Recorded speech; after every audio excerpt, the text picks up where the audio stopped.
ചെയ്ത തെറ്റ് ന്യായീകരിക്കാതെ ഇത്രയും ജനസാഗരത്തിന് മുമ്പിൽ അത് ഏറ്റുപറഞ്ഞ് ഞാനും ചെയ്യരുത്, ഞാനും തിരുത്തും എന്ന് പറയാനുള്ള ആ ഒരു ചങ്കുറപ്പുണ്ടല്ലോ, അതൊക്കെ ഒരു സംഭവം തന്നെയാണ്.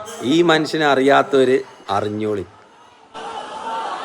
എന്നെ കണ്ട് ഇൻഫ്ലുവൻസ് ആവുന്നില്ലേ മക്കളെ? നിങ്ങള് ഉണ്ട് ഉണ്ട് ഉണ്ട് എന്നെ കണ്ട് ഇൻഫ്ലുവൻസ് ആവാൻ പാടില്ലാത്ത കുറച്ച് കാര്യങ്ങളുണ്ട്. അത് ഞാൻ പലയിടങ്ങളിൽ നിങ്ങളോട് പറഞ്ഞിട്ടുണ്ട്. എൻ്റെ അനിയന്മാര്, എന്നെ കേൾക്കുന്ന കൊച്ചനിയന്മാരും അനിയത്തിമാരും വേടന്റെ കുറെ ദൂശീലങ്ങൾ ഇൻഫ്ലുവൻസ് ആവാതിരിക്കുക. എനിക്കിത് പറഞ്ഞു തരാൻ ആരും ഉണ്ടായിരുന്നില്ല. ഞാൻ ഒറ്റയ്ക്കാണ് വളർന്നു വന്നത്.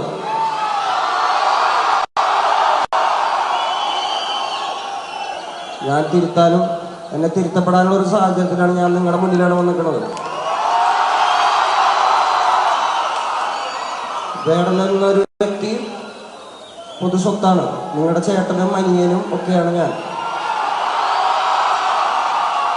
നിങ്ങൾക്ക് പറയാനുള്ളത് എൻ്റെ മുഖത്ത് നോക്കി പറയാൻ പറ്റുന്ന ഒരു സാഹചര്യത്തിലാണ് ഞാൻ നിൽക്കുന്നത്. ഞാൻ നിങ്ങളുടെ മുന്നിലാണ് വന്ന് നിൽക്കുന്നത്. അപ്പൊ എന്നെ കണ്ട് ചില കാര്യങ്ങൾ ഇൻഫ്ലുവൻസ് ആവാതിരിക്കുക.